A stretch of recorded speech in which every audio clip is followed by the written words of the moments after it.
Brought to you by V-Guard. बरेच चॅनलवाले आले दिसत आहेत. माईक आहे तिकडे. आजच्या या सभेला उपस्थित मंचावरील आपले नेते सन्माननीय मंडलप्रभा तोडाजी,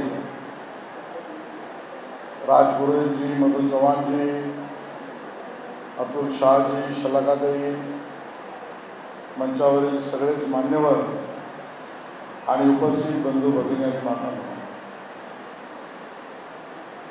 सभागृहाच्या आतमध्ये मुंगी शिरायला सुद्धा जागा नाही एवढी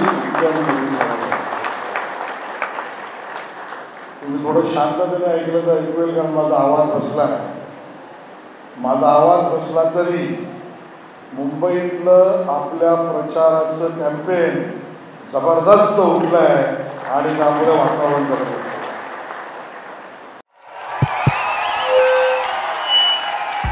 उनका बैकअप सिर्फ कल तक और हमारा चांद तक.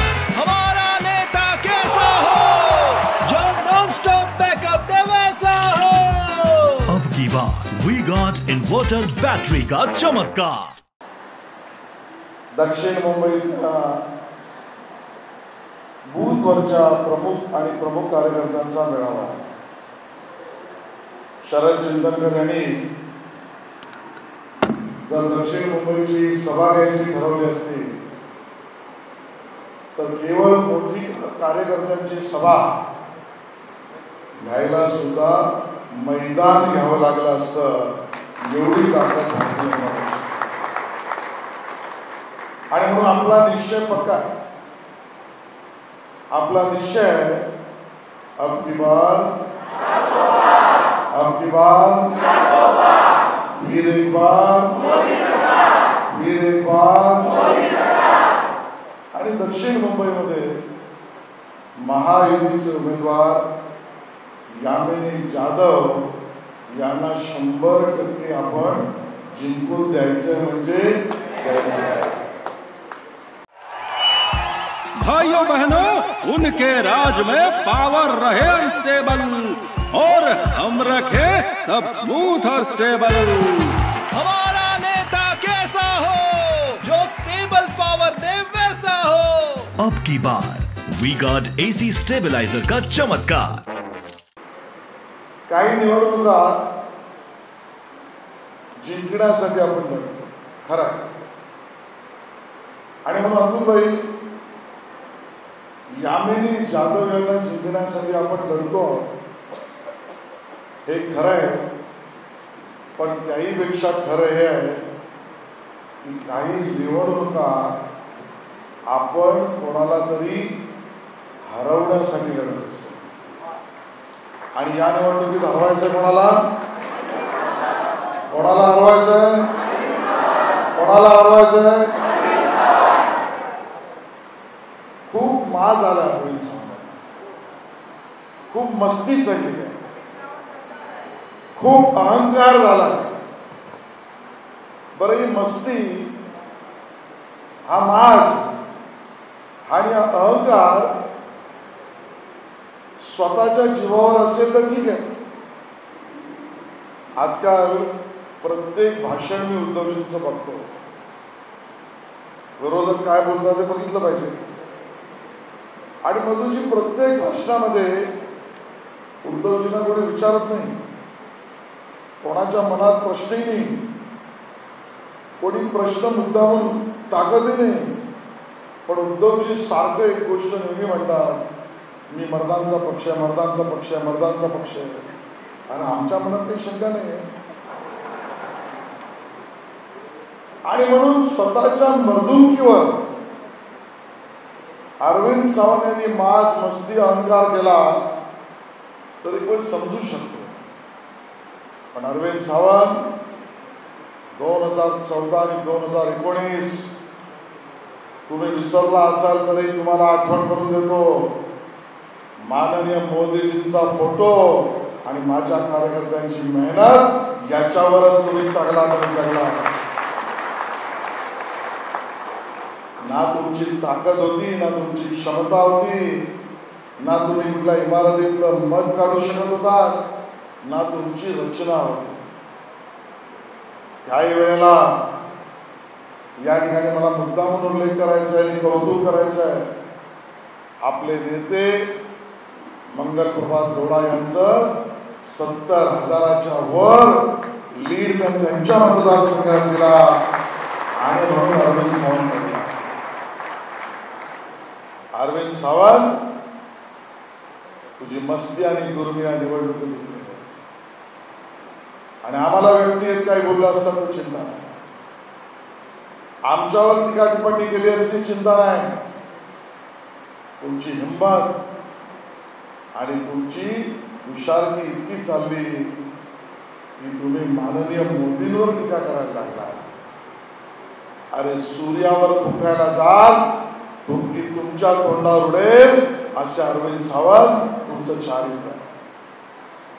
आणि म्हणून भारतीय जनता पक्षाच्या प्रत्येक कार्यकर्त्याला माझं आव्हान आहे, जशा पद्धतीने वारुळातून पटापटा पटापटा मुंग्या बाहेर पडतात आणि आजूबाजूचा पूर्ण भाग व्यापून टाकतात, आपल्या असलेल्या संस्कार रूपी वारुळातून तुम्ही सर्व कार्यकर्ते समर्थक आता पटापटा बाहेर पडा आणि पूर्ण दक्षिण मुंबईवर त्या ठिकाणी धनुष्यबाणाचा कब्जा विजयासाठी करून टाका. आणि त्याचं कारण आहे माननीय मोदीजींचं सरकार ज्याने विकासाचं स्वप्न पुढे नेण्याचं काम केलं. मोदीजींनी विकासाला प्राधान्य दिलं आणि म्हणून जी आपली अर्थव्यवस्था जगामध्ये 11व्या स्थानावर होती ती कोविड समजून घ्या मुद्दा आणि लोकांसमोर सुद्धा मांडा. कोविड आणि बरोबरीने युद्ध जगात होत असताना सुद्धा अमेरिकेसहित युरोपातल्या अर्थव्यवस्था कागदाच्या पत्त्यासारख्या पडत गेल्या, पण जगामध्ये एकमेव अर्थव्यवस्था वर चढत गेली ती मोदीजींच्या राज्यात भारताची अर्थव्यवस्था. आणि म्हणून जगात भारत ताठ मानेने उभा आहे. जगामध्ये गरिबामधला कळवळा केवळ बोलणारे लोक आपण बघितले, पण गरिबांसाठी झटणारा जगातील आणि या हिंदुस्थानमधील एकमेव नेता ज्याचं नाव नरेंद्र मोदी आहे हे आपण लक्षात ठेवलं पाहिजे. आणि केवळ भाषणासाठी नाही, मोदीजींनी 10 वर्षात काय केलं एक काम तरी मला दाखवा असं सन्माननीय उद्धवजी ठाकरे गेल्या महिन्यात बोलले. आणि बोलले कुठे माहितीये राजपुराजी? ते बोलले हा प्रश्न सोलापूरवरून वंदे भारत ट्रेन मध्ये बसताना निघाले त्यावेळेला बोलले. मी तर म्हटलं अरे बुडा खाली काय ते तरी बघा, ती वंदे भारत ट्रेन ही मोदीजींची देण आहे. पण काही लोकांना कावीळ झाली, त्यांना सगळं पिवळं दिसतंय. पण तुम्ही आणि मी माननीय मोदीजींनी सांगितलेल्या कार्यपद्धतीवर सेवक म्हणून काम करणारी लोक आहोत. आणि म्हणून मोदीजींनी सेवक म्हणून 80 कोटी भारतवासियांना मोफत राशन दिलं. मोदीजींनी सेवक म्हणून 16 करोड माझ्या माता भगिनींना त्यांच्या घरामध्येच शौचालय रूपी इज्जत घर दिलं. मोदीजींनी सेवक म्हणून करोनाच्या काळात संरक्षण देण्यासाठी 200 कोटी लोकांना मोफत लस दिली. मोदीजींनी सेवक म्हणून 40 कोटींच्या वर माता भगिनींना जनधन अकाउंट दिलं.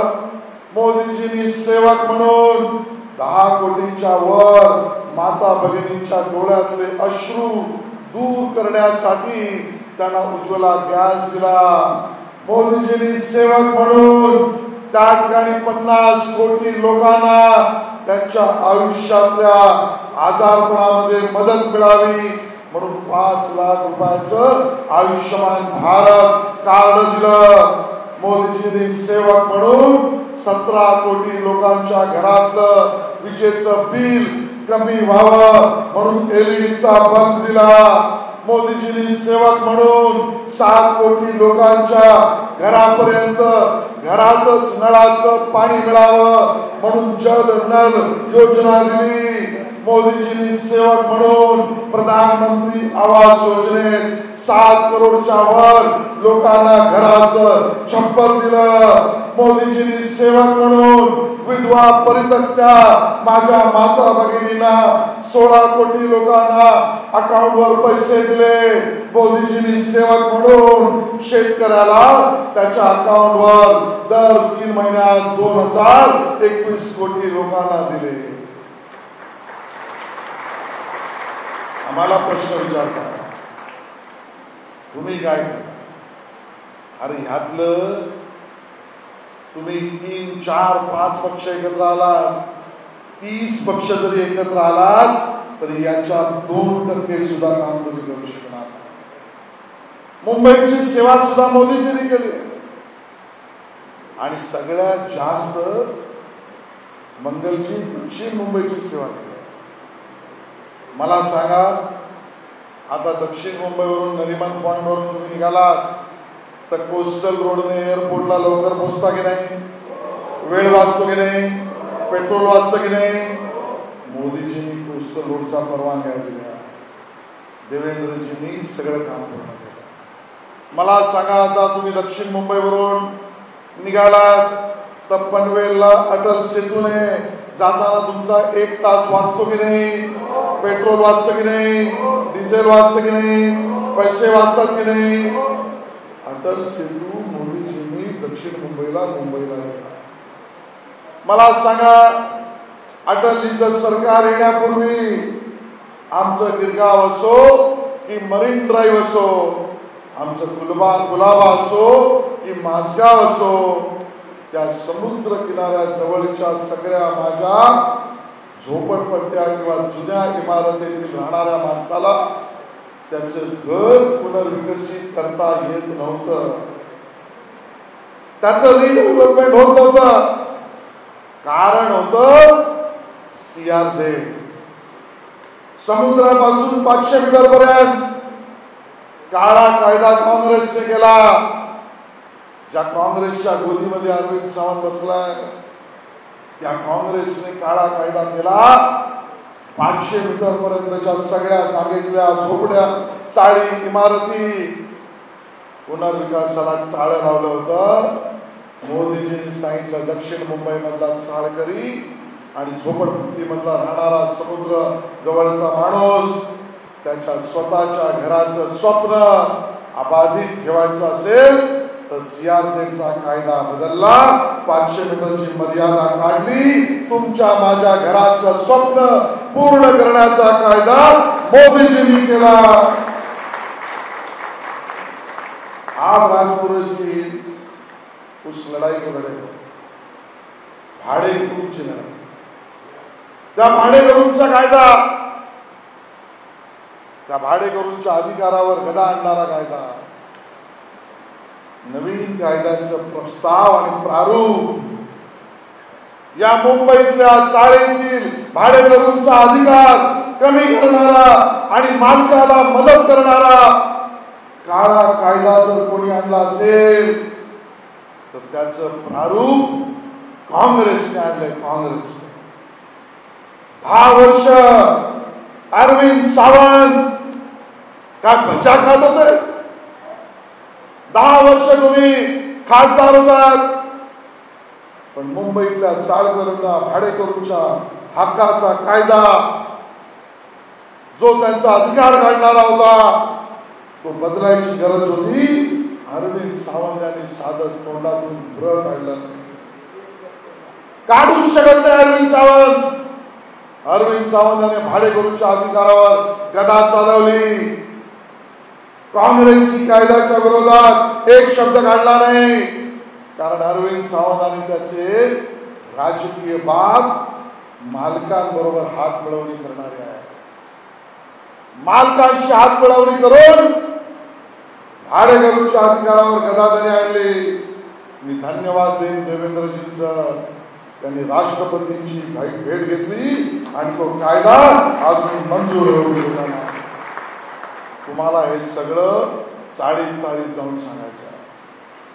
या गोष्टी ज्या मी मांडतोय या जनतेपर्यंत तुम्हाला पोचवायच्या आहेत आणि म्हणून या दक्षिण मुंबईतल्या प्रत्येक मतदाराला तुम्हाला सांगायचं आहे, तुमचं मत विकसित भारतासाठी, तुमचं मत त्या ठिकाणी विकसित मुंबईसाठी, तुमचं मत विकसित महाराष्ट्रासाठी आणि तुमचं मत दक्षिण मुंबईमध्ये धनुष्यबाणावर करायचं. धनुष्यबाणावर काल मी एक सोशल मीडियावरची मधूची पोस्ट बघितली आणि मला आश्चर्य होतं. त्या व्यक्तीचं नाव सांगत नाही, कंप्लेंट मी केली. ही लोक शिवसेना उभाटा इतकी घाबरली आहेत, यांच्या पायाखालची वाळू इतकी सरकली आहे. सोशल मीडियावर एक्सवर म्हणजे ट्विटरवर एक पोस्ट केली यांच्या समर्थकाने आणि काय लिहिलं माहितीये? त्यांनी त्या पोस्टवर लिहिलं, ज्या मशीनवर तुम्हाला कमळ दिसणार नाही तिकडे तुम्हाला मशालवर बटन दाबायचं. तुम्हाला लक्षात येते त्यांचा अपप्रचार काय? यशवंत जाधव आले, जरा त्यांचं स्वागत करू आपण. आणि म्हणून यांचा घोटाळेपणा एवढा आहे यशवंतजी की यांनी प्रचार सुरू केला आहे. मशालला कोणी मतं द्यायला तयार नाही, उबाटाला कोणी जवळ करायला तयार नाही, कमळावर लोक मतं देणार दक्षिण मुंबईमध्ये, म्हणून हे पसरवतायत, खोटं पसरवतायत. ज्या मशीनवर कमळ दिसणार नाही तिकडे तुम्ही मशालवर बटन दाबा. पण त्या मूर्खांना हे माहीत नाही, स्वर्गीय प्रमोद महाजन आणि अटल बिहारी वाजपेयीजी, माननीय मोदीजी आणि माननीय बाळासाहेब ठाकरे यांनी जी युती पक्की केली आहे त्यात सगळ्यांचा निर्णय पक्का आहे. जिथे कमळ नाही तिकडे धनुष्यबाण हे आपलंच निशाण आहे. धनुष्यबाणावरच आपल्याला निशाणी त्या ठिकाणी मारायची. ही निवडणूक या खोटं बोलणाऱ्यांच्या विरोधात आहे. एक महत्वाचा शेवटचा मुद्दा मी मांडतो. माननीय मोदीजींनी गेल्या आठवड्यामध्ये आपल्याला सगळ्यांना एक आव्हान केलंय आणि ते आव्हान करताना त्यांनी आपल्याला सजग राहायला सांगितलं.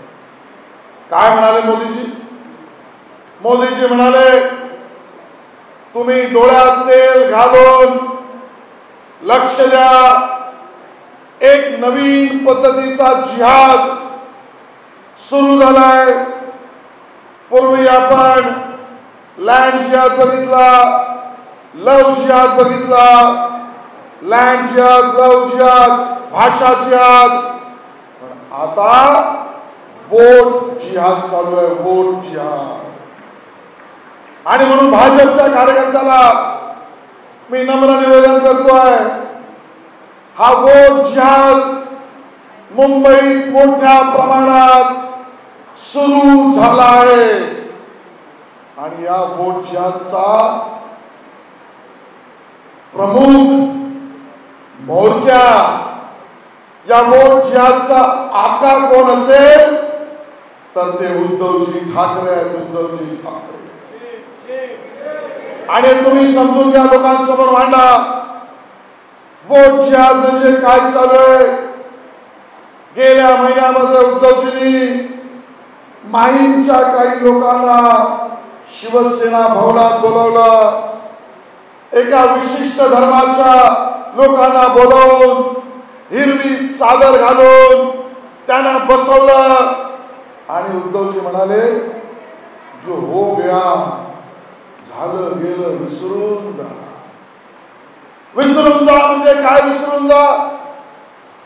त्या माहीम मध्ये निवासी असलेल्या याकूब मेमनने त्याच्या स्कूटरमध्ये भरलेला RDX, त्याच्या गाडीमध्ये भरलेला RDX मुंबईतल्या 12 ठिकाणी, राजपुरोहित जरा सुनो,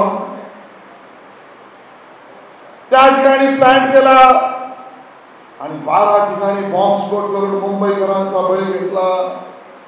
त्या याकूब मेमनचं राष्ट्रविरोधी आतंकवादी कृत्य उद्धवजी मतांसाठी हिंदूंना आणि मराठी माणसाला विसरायला लावतायत, विसरा म्हणून सांगतायत. हा वोट जिहाद आहे. वोट जिहाद काय आहे लक्षात घ्या. या ठिकाणी उज्ज्वल निकम उमेदवार आहेत. त्या उज्ज्वल निकम यांनी लढाई लढली कोर्टामध्ये. त्या अजमल कसाबच्या विरोधात जो गुलाबाला उतरला, लिओपोल्डला गेला, CST स्टेशन मध्ये गेला, त्या ठिकाणी कामाच्या गल्लीमध्ये गेला, बऱ्याच निष्पाप माणसांचे बळी घेतले, आमच्या वीर पोलीस जवानांचे बळी घेतले. मला आजही आठवण येते, तुम्ही सलाम कराल त्या तुकाराम ओंबळेला ज्याने त्याची बंदूक पकडली, पोटामध्ये गोळ्या घेतल्या, पण कसाबला सोडलं नाही. या हुतात्म्याच्या हुतात्म्यावर पाणी फिरण्याचं काम उद्धवजींचे पार्टनर असलेले काँग्रेस करतात. आणि काय सांगताय गोडेटीवार, कसाबने गोळीबार केलाच नाही, कसाबने मुंबईवर हल्ला केलाच नाही, कसाबने 166 निष्पाप मुंबईकरांचे मराठी माणसाचे प्राण घेतलेच नाही. कसाबच्या गोळ्याने आमचे वीर शहीद पोलीस अधिकारी मारले गेलेच नाही. हिरव्या चादरीसाठी एका विशिष्ट वर्गाच्या मतासाठी उद्धवजी कुर्निसाद करतायत. कुर्निसाद हा वोट जिहाद आहे. तुम्ही सजग राहायला पाहिजे. हा वोट जिहाद मुंबईत पसरवण्याचं काम उद्धव ठाकरेजी करतायत. आणि म्हणून या वोट जिहादचा आका उद्धवजी आहेत. परवा अमोल कीर्तीकर यांचा प्रचार सुरू होता. उबाटाचे उमेदवार अमोल कीर्तीकर उज्ज्वल नाईक यांच्या विरोधात मतं मागताना कसाबचं समर्थन आणि मधुजी अमोल कीर्तीकरला मतं मिळवण्यासाठी उबाटा सेनेने मदत घेतली. कोणाची तर इक्बाल मुसा. जो इक्बाल मुसा ज्याने बॉम्ब ब्लास्ट मधला आरोपी म्हणून दोष सिद्धता होऊन ज्याला शिक्षा झाली, ज्याने मुंबईत ब्लास्ट केले, ज्याने सेना भवनाजवळ सुद्धा ब्लास्ट करण्याचा प्रयत्नातला भाग केला, त्या इक्बाल मुसाच्या मदतीवर तुम्ही उद्धवची मतं मागताय. वोट जिहाद त्यामध्ये आहे. मला तर आश्चर्य वाटलं. छोटे मियाँ तो छोटे मियाँ, बडे मियाँ. तर संजय राऊत, मी तर त्यांना नावच ठेवलं आहे, पत्रकार पत्रकार पत्रकार. मी नाही बोललो, तुम्ही बोलला. त्यांनी तर कहर केला. दुसऱ्या दिवशी सामनामध्ये उबाटा सेनेची भूमिका मांडली आणि त्या भूमिकेत काय लिहिलं मला वाटलं ते म्हणतील सडेतोड हिंदू हृदय सम्राट बाळासाहेब ठाकरेजींचा विचार घेऊन चालणारा मी आहे, मी उत्तराधिकारी आहे उद्धवजी, आणि म्हणून आम्ही कसाबचं समर्थन करणार नाही असं ते लिहितील मला वाटलं. सामनामध्ये त्यांनी गोल गोल फिरून काय लिहिलं, राष्ट्रीय स्वयंसेवक संघ आणि त्याच्याकडनं शिकलेली लोक, यातून निघालेले कर्नल पुरोहित, साध्वी प्रज्ञा सिंग, या सगळ्यांच्या सुद्धा पद्धतीचा कार्यपद्धतीचा भाग म्हणे यांनी जावं शोध लावला आतंकवाद्याच्या दिशेने होता. जे शरद पवार आणि सुशील कुमार शिंदे त्यावेळेला बोलले, त्या उद्धवजीचा पक्ष आणि सामना बोलतोय. उद्धवजी म्हणतात मतांसाठी हिंदू सुद्धा आतंकवादी आहेत हे म्हणण्याचं पाप उद्धवजी करतात. स्वतःच्या वर्तमानपत्रात करतायत. हिंदू आतंकवादाची मांडणी सामना करतोय आणि म्हणून वोट जिहाद का आका कोई है तो उद्धव ठाकरे. आणि म्हणून या सगळ्यांच्या विरोधात आपल्याला युद्ध लढायचं आहे. आणि म्हणून जे सत्य समोर आलंय ते मी मांडतोय. तुम्ही त्यावर डोळ्यात तेल घालून लक्ष ठेवा आणि लोकांसमोर मांडा. आजपर्यंत काँग्रेस जेव्हा जिंकून आली त्यांनी वोट जिहाद केला. मराठी माणसांवर हिंदूंवर अन्याय करण्याची भूमिका स्पष्ट दिसते. आज उद्धवजी त्यांच्या बरोबर आहेत. आणि म्हणून 1950 ते 2015 पर्यंत 14ला मोदीजींचं सरकार आलंय. या 50 ते 15 पर्यंत आपल्या समोर जो मोठं संकट उभं राहिलंय मी फक्त माहिती तुमच्या समोर पोहोचवतोय. ते संकट काय सांगतं आज वर्तमानपत्रात आलंय. गेल्या 50 पासून पुढे 14-15 पर्यंत एका विशिष्ट वर्गाची म्हणजे वर्तमानपत्र म्हणतं मुस्लिम लोकसंख्या 9.84 वरून 14.09 झाली. 5% या देशामध्ये मुसलमानांची लोकसंख्या बहुतांश काँग्रेसच्या सरकारच्या काळात वाढली आहे. आणि संकट आहे. आम्ही कुठल्या धर्माच्या विरोधात नाही, भाषेच्या विरोधात नाही, पण गेल्या 50 ते 2014 पर्यंत बहुतांश काँग्रेसची राज्य असलेल्या काळात राजवटीच्या काळात हिंदूंची लोकसंख्या ज्यावेळेला मुसलमानांची 5% वाढते तेव्हा हिंदूंची लोकसंख्या 7.82 म्हणजे 8% कमी होते. आणि म्हणून या वोट जिहादच्या विरोधात लढताना आपल्याला आपलं राष्ट्र टिकवायचं. आपल्याला आपला हिंदुस्थान 100% या जगासमोर ताकदीने एक राष्ट्र शक्ती म्हणून उभा ठेवायचा आहे. आणि म्हणून प्रत्येक राष्ट्रभक्ताचं मत हिरवी चादर पसरून चालणाऱ्या उद्धवजींच्या विरोधात पडलं पाहिजे. ते मत धनुष्यबाणावर पडलं पाहिजे. बरं एवढं करून हे शांत बसणारी लोक नाही. हिंदू एकत्र आला तर यांना त्रास होतो म्हणून हिंदूंमध्ये विभाजन करण्याची भूमिका या विरोधी पक्षातल्या लोकांची आहे. गेले 2-3 दिवस जो मुद्दाच नाही तो मुद्दा रंगवला जातोय. म्हणे मराठी आणि गुजरातीमध्ये वाद आहे. अरे मराठी आणि गुजराती हे दुधात साखर या पद्धतीने एकत्रपणे मुंबईचा विकास करतात. आणि म्हणून मी सांगतोय भाजपची भूमिका स्पष्ट आहे.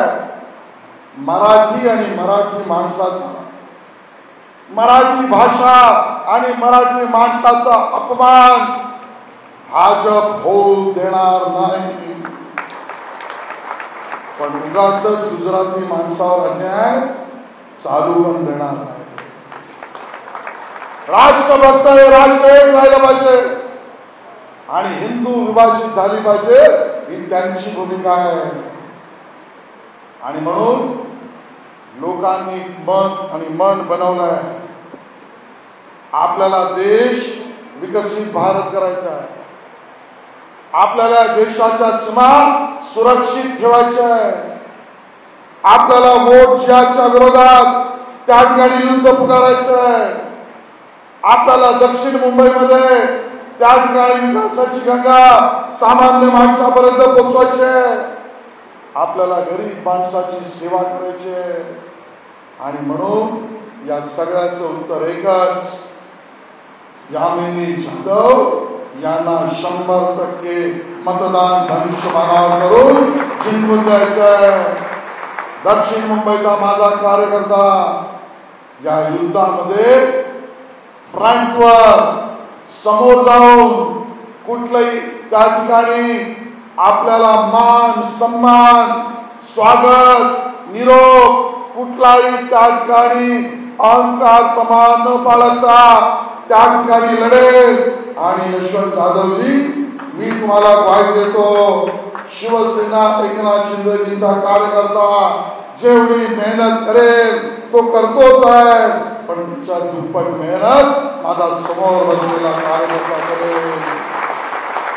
आणि मी तुम्हाला सगळ्यांना त्या ठिकाणी निमंत्रण देतोय. यशवंतजी थोडी आपली परवानगी घेऊन निमंत्रणामधलं स्थान थोडं 2 तासासाठी बदलवतोय. 4 तारखेला 4 जूनला 4 वाजता भाजपचा गिरगावच्या कार्यालयासमोर किती वाजता? किती तारखेला? 4 जूनला 4 वाजता ज्या वेळेला निकाल येईल त्यावेळेला भाजप गावदेवी गिरगाव कार्यालयासमोर 2 लाखाच्या वर मताधिक्याने यामिनी जाधव जिंकल्या.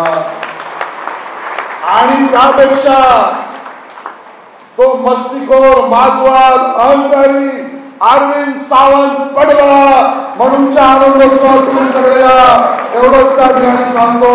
धन्यवाद. जय हिंद, जय Maharashtra. Brought to you by V-Guard.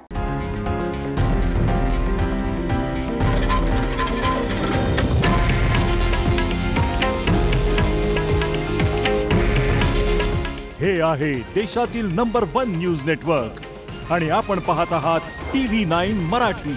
काळजी तुमची, हित महाराष्ट्राचं.